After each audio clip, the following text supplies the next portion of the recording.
I'm president of this organization. Want to welcome everybody here today. If you're like me, you know, first time I've been here, I've heard a lot about this place, and it's even more impressive than I expected now that I'm actually in here anyway. And so just can't imagine it turned out so well. Anyway, we were at Beck's, those of you who were at the annual meeting last year. And so obviously still a Beck connection here with this barn. And it's called the Lawrence. Most of you know that was Sonny's dad's name, or you know what he went by at least. And so anyway, a connection there with them certainly. And we've had a chance, especially with a couple of board members, notably Christy Perry, who is here somewhere, the Purdue Research Foundation, as well as the Cunningham Group. If you have not been yet back to the restrooms, there are some pictures of barns back there, a little bit about Indiana barns, and the Barn Foundation was able to be connected with that and help with that, and Christy kind of led that effort on doing that. So we decided early on after this place opened that it was going to be a little different than our typical annual meeting, but that we just had to have it here. So that was a pretty easy decision. A little more expensive than most places we have our annual meeting, but we thought it would be well worth it. Anyway, so again, welcome, appreciate everybody being here. I've told Christine, but any other board members, I'll have board members stand here at some point once we think everybody's here a little later. But anybody, any of you, I will forget things, so just remind me, just speak up and let me know what I've forgotten. So we're gonna start out with first thing. We lost a very important board member this year, Tim Sheets. If any of you knew Tim, excuse me, our Heritage Farm was quite a place. I had a chance to be there one time. There's a lot going on. I know Beth and the family are still operating it, and I'd recommend you try to visit there sometime. There's a lot to see. So Tim did so much in the organization over a long period of time. He was our treasurer for several years, put together our website. One of the things that always impressed me about Tim was almost as old as me, and for those of you who know me, I wouldn't say I hate technology. There are aspects that I like, but I hate updates on my phone. I will tell you that. I mean, don't give me another update. I just like it the way it is.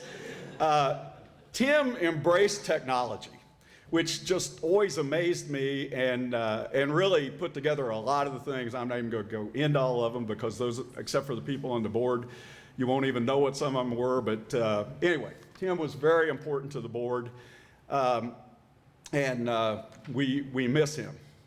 He was a great guy, aside from all that he did for the Barn Foundation, but certainly did want to take a minute here and recognize Tim and make sure that everybody knew about his passing anyway. Okay, now we're back to that slide of mine, and I am going to introduce now Bernie Engel, who is the Dean of Agriculture now at Purdue for how many months, Bernie? 3 years. It's been 3 years? Ah. This week it was 3 years. Oh gosh, gee. Well, all right, there you go. That's, again, showing my age. You know, things just go by. I've had a chance to know Bernie for a long time. He's been here at Purdue. I think your BS was actually from Illinois, right?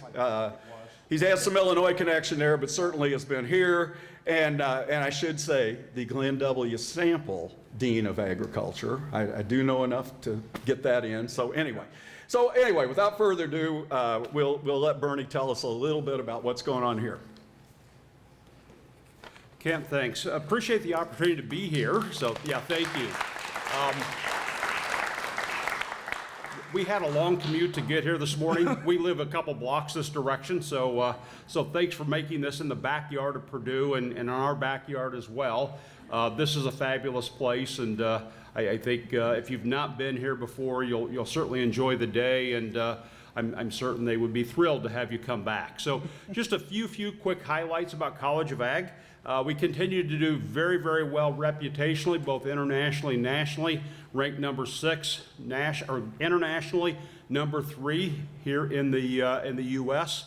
And I think the story that my wife, who joined your organization now that she found out you existed, so you recruited one by getting me here today, and so she always says, you got to tell the story that the 2 ahead of us are on either coast mostly, so California and in New York, and who's the best in the rest of the country, in the Midwest? It's us. And that's who we should be, right? Midwest agriculture and all the things that we're celebrating today and always around barns and everything else here in the state and beyond.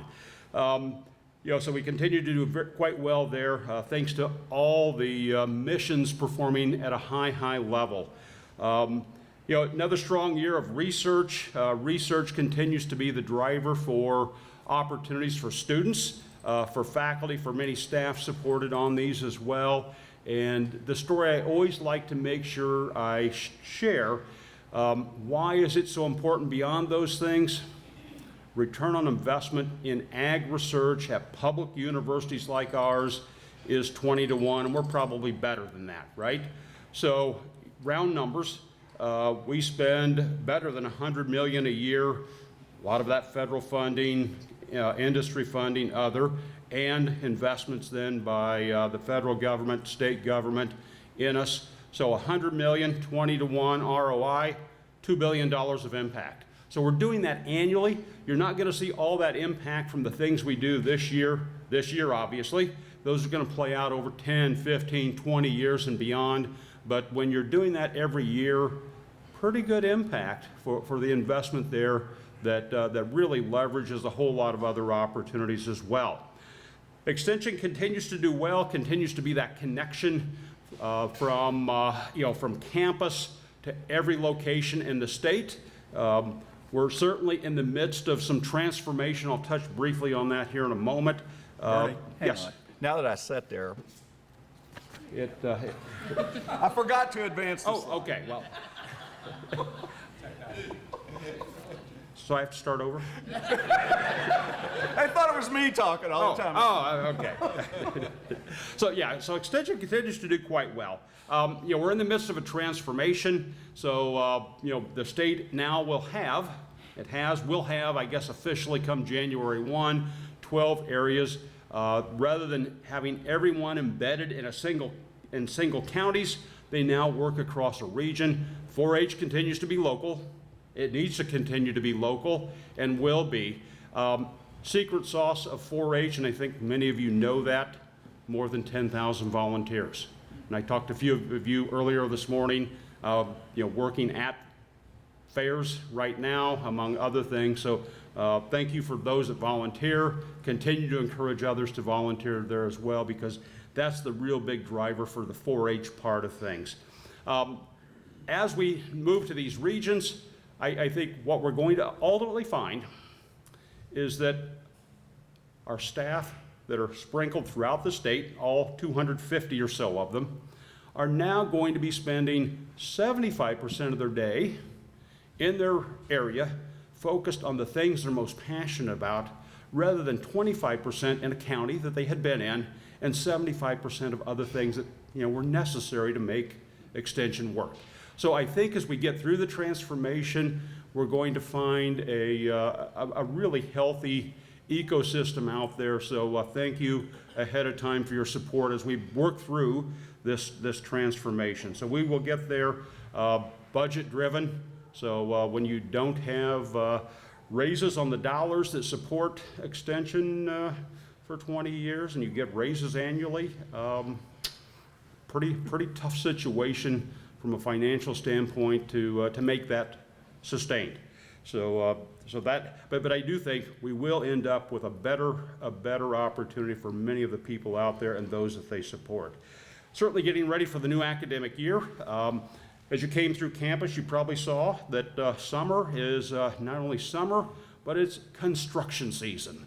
Always construction season as soon as the first or the last commencement's over until just about a few days before things open up, and then magically the fences tend to go away, the roads all open up, And so things are about to change here in the next 3 or 4 weeks.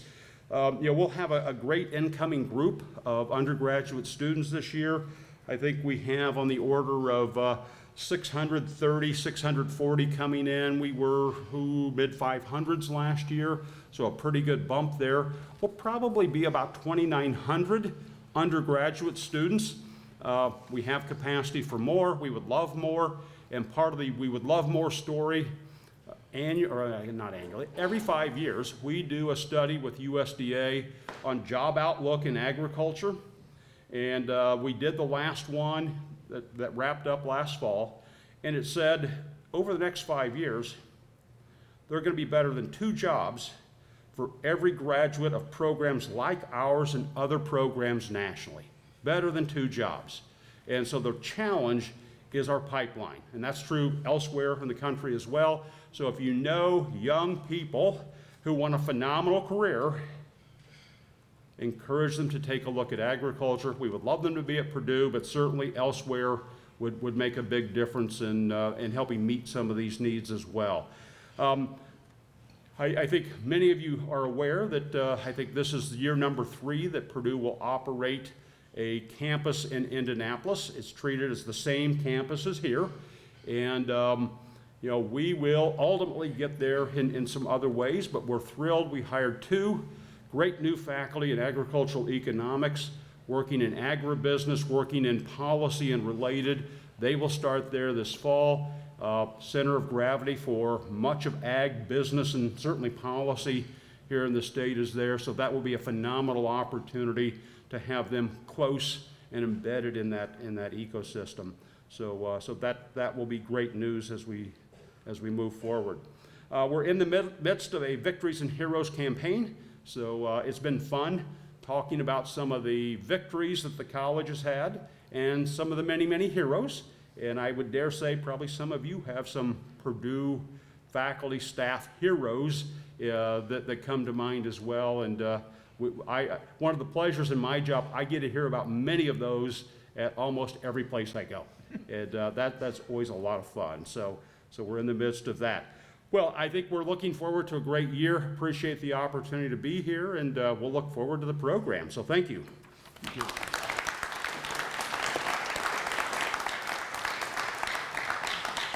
Thanks, Bernie. Appreciate you being with us today and sharing a little bit about what's going on here.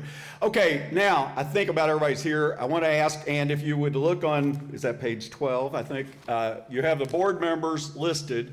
I'd ask all the board members who are here, most are here, to stand so that people, and most of them will have on name tags, not like mine.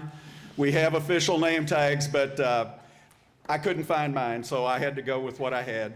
But anyway, get a chance today to talk to them. If you have any questions about what's going on in the organization, they can tell you, but hopefully you're going to get a good rundown on that today.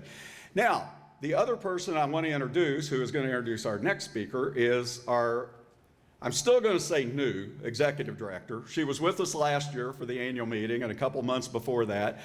But Christine Page is the Indiana Barn Foundation executive director and is doing a terrific job. And hopefully, we're going to be able to make even more advancement here in the next few months. So, Christine, I'll turn it over to you, and you can introduce our next speaker.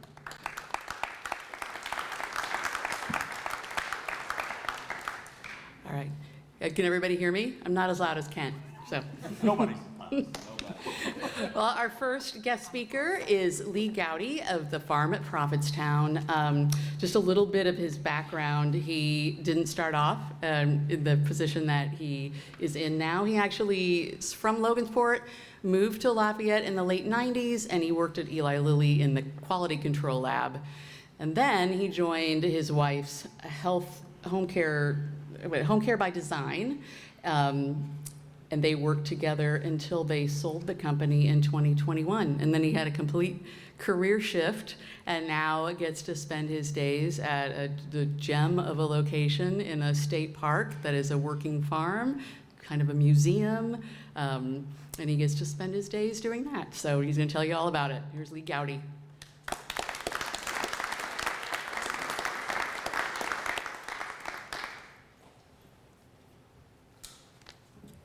Well, thank you so much for having myself and representing the farm of Prophetstown today.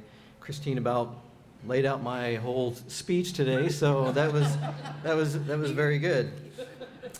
Let's see, I need to toggle this through. There we go. So yes, the farm at Prophetstown is a not-for-profit organization operating 100 acres within the boundaries of Prophetstown State Park. Is that going to toggle through? Near historic Battleground, the farm is dedicated to offering a range of unique experiences on all aspects of the 1920s farm life, from gardening, canning, sustainable agriculture, to cooking, sewing, quilting, and other household skills.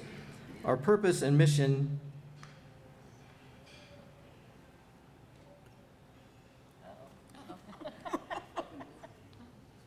Technology. There it is. The farm offers a tranquil, humble experience where visitors can enjoy the serenity of simpler times, preserving memories while making new ones. Not long ago, family farms covered the landscape in America. 1920s farmsteads were once the livelihood of nearly half the population in the Midwest. With machine modernization, commercial farming over time took the place of horse-plowed fields, heirloom gardens, livestock fed by hand, free-ranging chickens, and small family-run farms. New technologies saw younger people searching for jobs outside of the family farm. Over time, as family farms were sold to commercial farmings, the 1920s era of farming began to slowly disappear. Luckily, the farm at Prophetstown has been here to preserve this way of life. So yes, my name is Lee Gowdy. I'm the executive director at the farm at Prophetstown, and I do have kind of a strange career path to get to the farm at Prophetstown. I worked many years at Eli Lilly in Quality Control Laboratory, where we tested chemicals and potencies of analytical chemicals within pharmaceuticals. And I did that for several years, worked my way through training and then ultimately supervision. And of course, then my wife's career path was in senior living, which she ended up owning her own home care agency. And we thought that together it'd be a good match to grow her agency. And I left Eli Lilly and worked 10 years with my wife at our agency. Now, I always said that she owned the business and she was the boss, but at home I was the boss, that's for sure. So after we sold the business, we took a little break, and after about 3 months, she said, well, what are you going to do now? And I thought, well, what am I going to do now?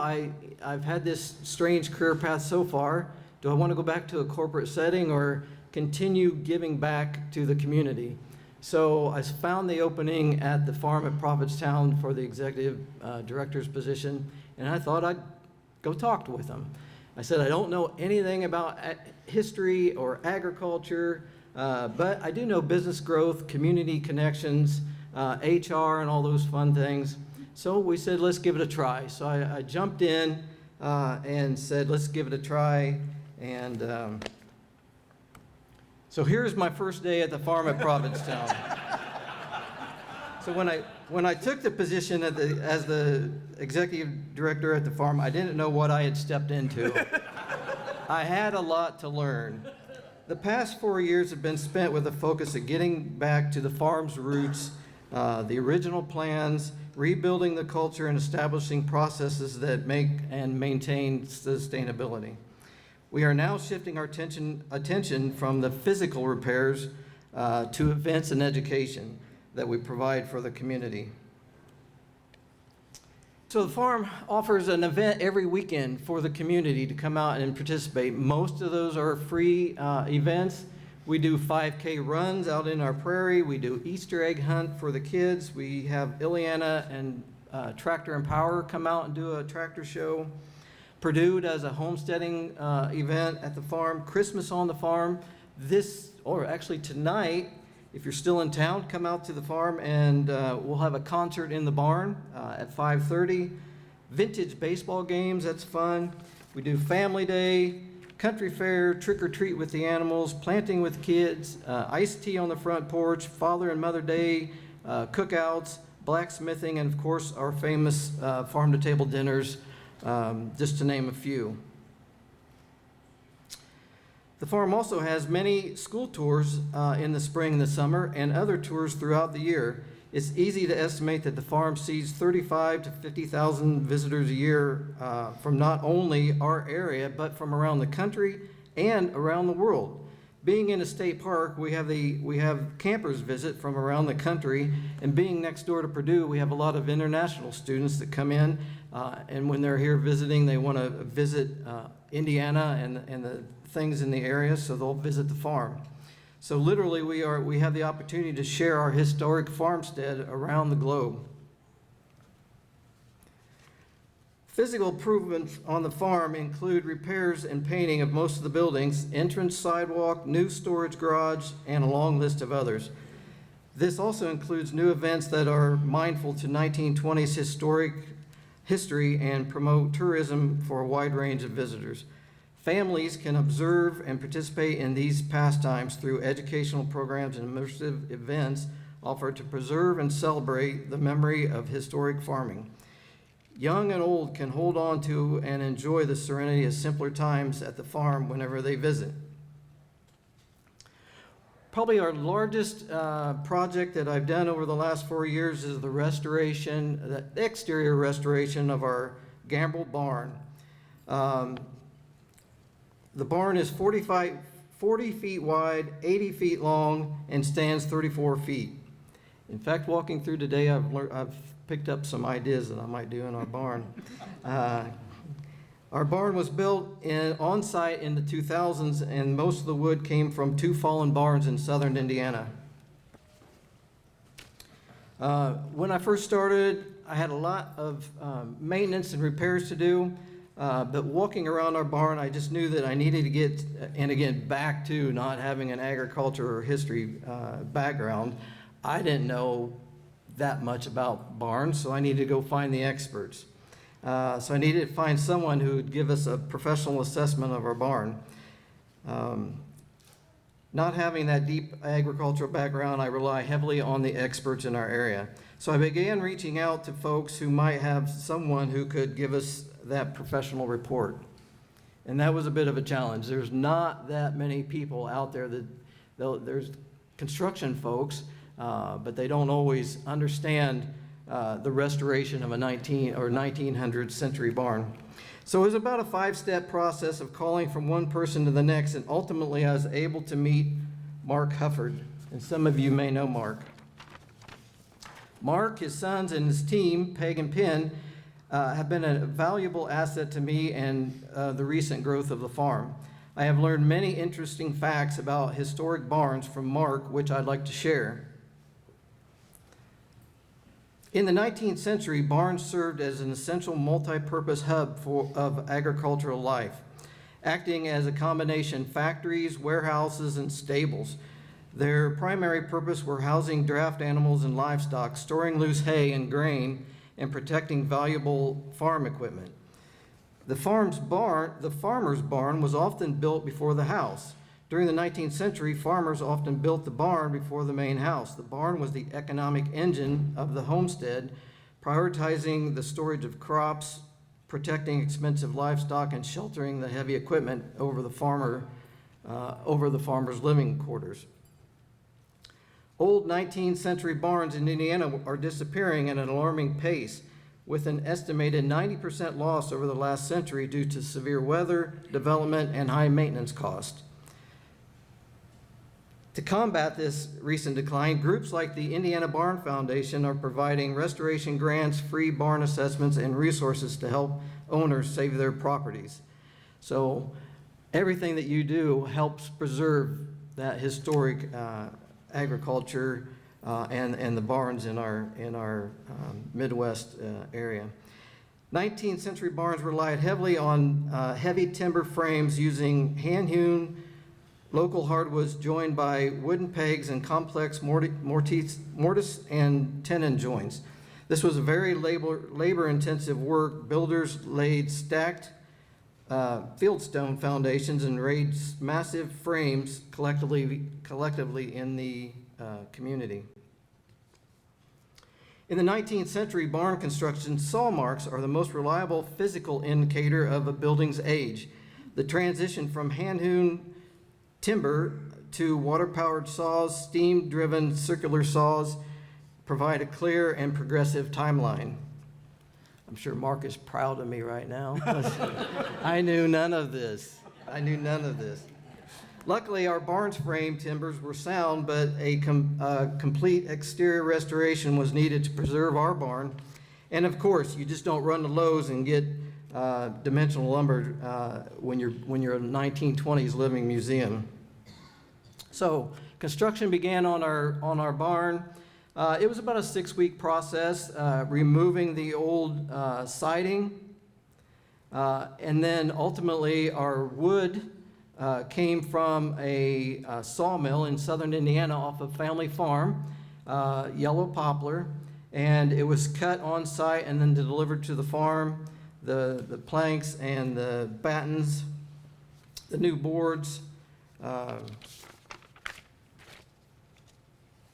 and all of this work that was done is very similar to the way they would have done it in the 1920s. Now, yes, they did use safety gear, much safer than in the 1920s, but it was all hand-intensive labor. It was all pulling it off by hand, making sure that the structure, beams, and supports were all good, and then all hands work, taking it off, putting it back on, and it was all hand-painted. So a lot of intensive labor to restore the exterior of our barn.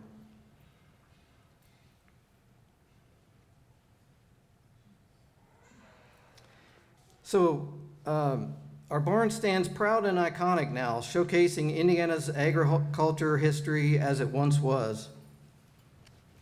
The farm at Prophetstown is a living museum, 1920s living museum, and we take pride in what we do. Our mission is to share this pivotal time period in American agricultural history with our many visitors. We also hope they learn how to use these principles and practices of the era to better their lives today. Oh yes, and tonight is our concert in the barn, so it does start. It will be food and fun and games and things for the kids. The farm is a special place, and there are so many people that make it happen. We do have a paid staff that mostly takes care of the grounds and the animals. We are a not-for-profit. We're within the boundaries of the state park, but we're a not-for-profit. And we do have a board that participates in the direction and the vision of the future. And then there's also the community through volunteers, donations, time, social media followers, friends, and people with ideas and advice. I would like to personally invite all of you to come see and visit the farm and meet with myself and also some of our team. Today I also have Spencer Roller sitting in the back, who is our new development director, who is reaching out to people and sharing our vision into the future. The farm has preserved a way of life that is slowly slipping away. I am looking forward to being a part of making the farm a place where the young can learn and the old can remember for years to come. And I would love to hear your ideas on making that a reality for us and making the farm the very best it can be for generations to come. I think I have a few minutes. So are there any questions about the farm at Prophetstown, past, present, future, and what we do on the farm? I have 2 questions. Yes. The first relates to the farm. Do you have period tractor equipment and so forth that you use, or is it modern? So the question is, do we have modern equipment or historic pieces, implements on the farm? When I arrived 4 years ago, many of those had been in disarray and disrepair. We've repaired what was on site through the help of so many donors and so many families bringing in wagons and tractors and things. Everything on site you're going to drive in would be 1920s. And we slowly but surely restore those implements, plows, horse-drawn cultivators, and It is fascinating to sit on some of that equipment and really go back in time and think, somebody hooked this up with a mule and was out 8-10 hours a day riding this thing. And then when you drive by the fields today and the computerized GPS-driven tractors, it's just amazing what 100 years, how much change has happened in agriculture. But yes, when you visit the farm, I want you to feel like you're going back in time. You're going to see, we have 2 museum homes that have period correct antiques, and it has the actual smell of a 1920s farm. So anyone that's visited probably knows what I'm talking about. What was your other question? Yeah, the second question was, I'm curious to know where the sawmill is that you got your popular board from. Oh, well, you know, the question is, you're absolutely right in that, because just as 19th century barns are going away, so are those who would have a working sawmill or find the correct materials and dimensions in the woods that would have been used at the time. That one picture with the saw marks, that comes from a sawmill. It's not a straight blade where it would cut straight cuts. It was the circular cuts that you can make a period determination on when that building was done. So it's difficult to find. I'm going to reach out. I think Mark is here today. I'm going to reach out to him, and he'll probably have an answer where that farm is at. Helmsburg Sawmill is where we had the sawing done on this barn. If you look them up, you'll find them down there. So those of you closer to here, there's a sawmill at Camden. They're horse and buggy people, and it's a wood miser, so it's a straight cut. It's not the circular blade. To stick with the circular blade, Helmsburg is the only place that we found. Brown County. Down Brown. Brown County. Nice. Thank you, Mark. Thank you. Great questions, yes. What other questions about the farm at Provincetown? I think that everyone is all throughout Indiana that's here today, right? How many have been at the farm at Provincetown? Oh, nice, a good show of hands. So the farm, does provide that unique experience. It's great for kids, but it's great for people that used to go visit grandma's house and remembers that, and it relive those experiences, and also folks who that lived that period. There was a time where I reached out and I was looking for anyone that lived in the 1920s that was grown up on a farm, and I want to sit down and talk with them. Believe it or not, I talked with 3 people who were born in the 1920s, and I sat down with them because not only do I physically want the farm to look like that, I want to know what it felt like, what their day was like. I can imagine today when it's 95 degrees and you're working the animals and you're feeding the pigs and you got the animals and working in the garden and everything, no air conditioning, what that day must have been like. It's a lot different than today. Families were tighter and together.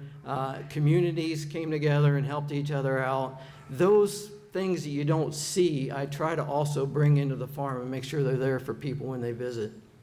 So it's a neat experience. Kent? Could you tell us a little bit about the history of the property and the name Prophetstown? Nice. So you're right. So the question is, where did that name Prophetstown come from? And what's a little bit of our history of how we came about and entered within a state park? Which came first, the chicken or the egg kind of question. So Prophetstown State Park is also historic in the sense that the Native Americans lived in our area, and the U.S. soldiers, that's where the battle took place at Battleground. And that whole area is where the Indian tribes came together under the prophet to work together and then ultimately fight the United States troops. So there was a large battle right in our area. Our time period depicts that move and migration east or west, and then the farms in the 1900s started. So the name Prophet's Town is where the Indian from Tecumseh's brother started the Prophet's Town there. And then ultimately, it was a great spot for the state to come in and buy property and create Prophetstown State Park. So it's almost started at the same time. So the farm at Prophetstown used to be called the Museums at Prophetstown. And we once had 300 acres of prairie. We had Native American village, and we also maintained the farm at Prophetstown. At the same time, the state was buying the property to create the state park, and ultimately it became a great partnership together. The park took over the prairie and the Native American village and left us doing business as the farm at Prophetstown. So it's quite a bit of history. As with many organizations, there's been a lot of change, and I think another resource of finding of the mission of the farm was I met with several of the founders, and they were hard to find. If you'd have been on our land in 1997, it would have just been field, and now it's grown up to what it is today over those years. But there was an original group of people who said, we want to preserve that 1920s farm and make sure that it's here for future generations. So I've met with several of them, talked with them about what they saw that they wanted the farm to be into the future, and we try to hold their mission true. Christine. So on a normal day, how many volunteers and employees are actually working the farm and taking care of the livestock? Yeah, so any given day that you come, the question is, you come to the farm, what are you going to see as far as workers and animals and the operations of the farm? So we want it to be somewhat self-guided. We have a lot of integrated signs. We don't have bold signs that stand out, but we have integrated signs throughout the farm that you're going to see. Learn about the corn crib and its use. Learn about the barn, as you saw the sign about the barn.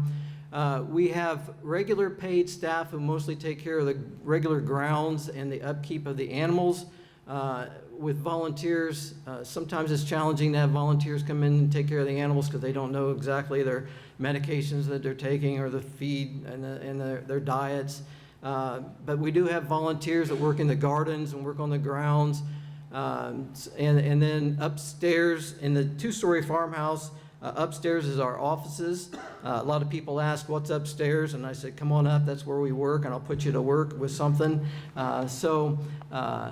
It's really a self-immersive interaction, but all of our staff are trained and can answer all your questions as you come and visit the farm and learn about that time period of history and agricultural. You had a question? Yeah, so you said that the barn itself was composed of 2 salvaged barns? Correct. So do you define this barn as a circa 1920, or is it older? And then are you saying that the offices are upstairs in the barn? No. Okay. Very good. So great question. So our barn was built on site around 2000, and it was 2 historic buildings that were collapsing in southern Indiana. And the neat thing about our barn is when you come and visit, those who know and understand can see the different joints and the different time periods that those joints hold. So clearly one was pre-1880s, I would say, when you mark. And then one was maybe a little newer, around 1900, because you can tell by the joints that they used in that construction at the time. But no, our offices are upstairs in the 2-story farmhouse, the museum house. So the second part of my question was a bit of a setup. You have a hay trolley in the top of the barn. Oh, yes. I saw some of your pieces. Those are fantastic. We do have a hay trolley. We don't physically use it. It's there for demonstration, but there definitely is a track and the forks up top and the ropes come down, and we can demonstrate how that was done in the time period. So definitely come visit our barn and you'll see all of that.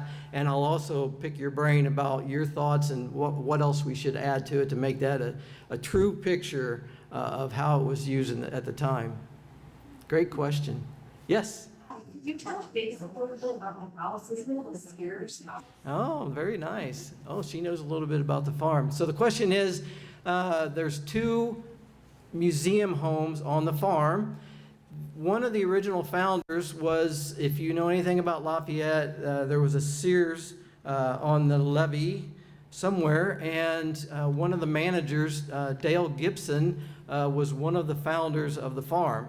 And he did not want the farm to be a Sears and Roebuck museum. He wanted it to be a farm, but since he was involved with Sears, it only made sense because a lot of the homes in the period could have been bought through the Sears and Roebuck home. So we have one house. It's our tenant house, and it is a representation of tenant farmers that would live on the farm at the time. They would come in, help work the farm, earn some money to ultimately purchase their own farm.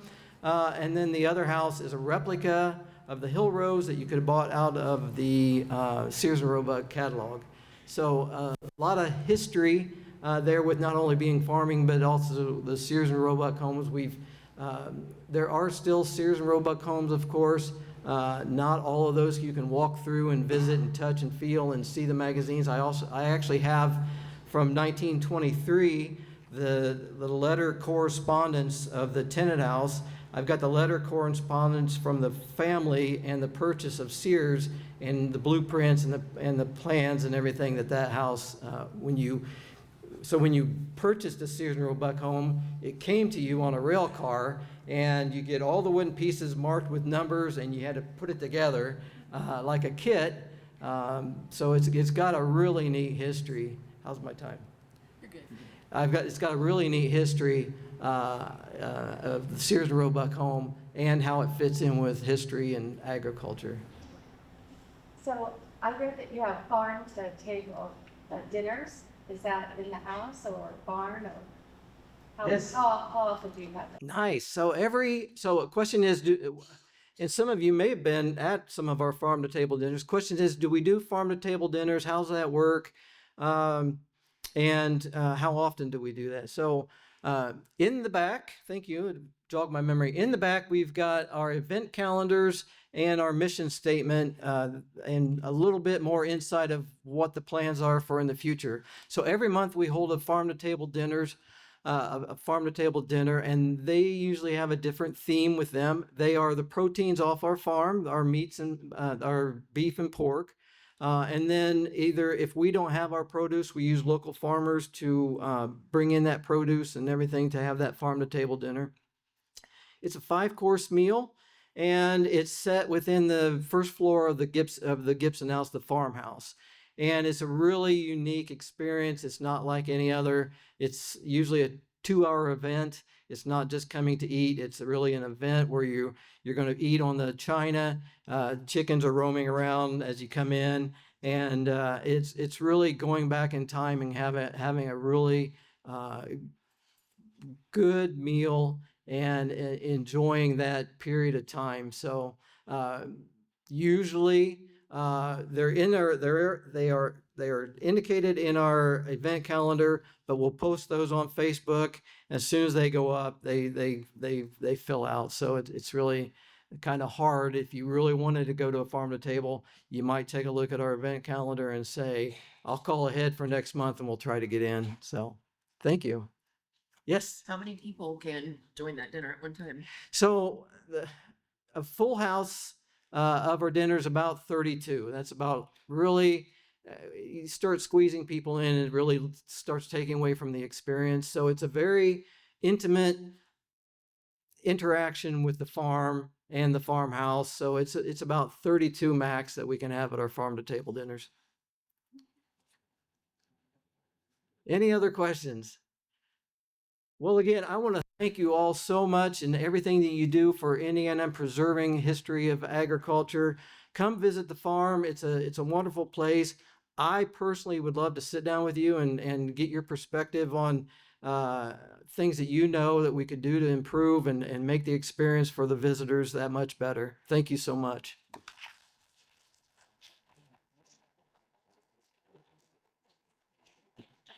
All right, thanks, Lee. Really appreciate that. And now we're going to have a break and 10 to 15 minutes. but I'd like for you to take advantage of it. Obviously, talk to people near you if you want to talk to board members.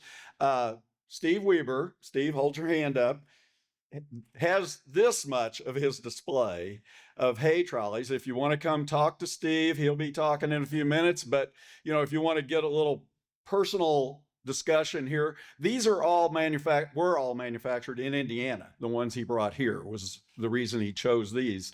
So, and then we've already mentioned Peg and Penn and Mark and his crew. Really appreciate their sponsorship of this meeting. Really helped us a lot with the expenses here anyway. So if you want to talk to Mark and them, anybody else then that you want to catch up with, but a couple of plugs for Danielle. Danielle, who's checking in the signs. We've got metal signs back there that if you'd like one, those are $30.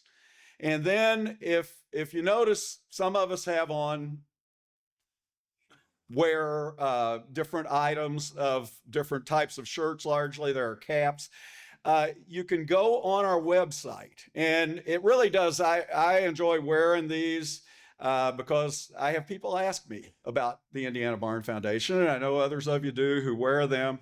But we used to try to sell these. It's always hard, at a meeting like this, it's always hard to have the right size and everything. So again, I think that was Christy's suggestion, actually, on hooking us up with Freckles Graphics, who, if you go to our website and go to the store, you can order things from them. We don't make any money off of it, but at least we don't have to inventory things. So just would encourage all of you to do that. Buy them for yourself, buy them for your friends. It's just another way to help people know that we do exist. We've come a long way on that, but certainly a lot of people don't know about the Indiana Barn Foundation and don't know what we do yet. So, okay. I think with that, is there anything else, Christine, or any of the rest of the board that I need to mention right now? We'll be back. Mac's actually going to make the introduction of Mac Williams, of our next speaker, our keynote for the day. And so we'll come back to that in 10, 15 minutes.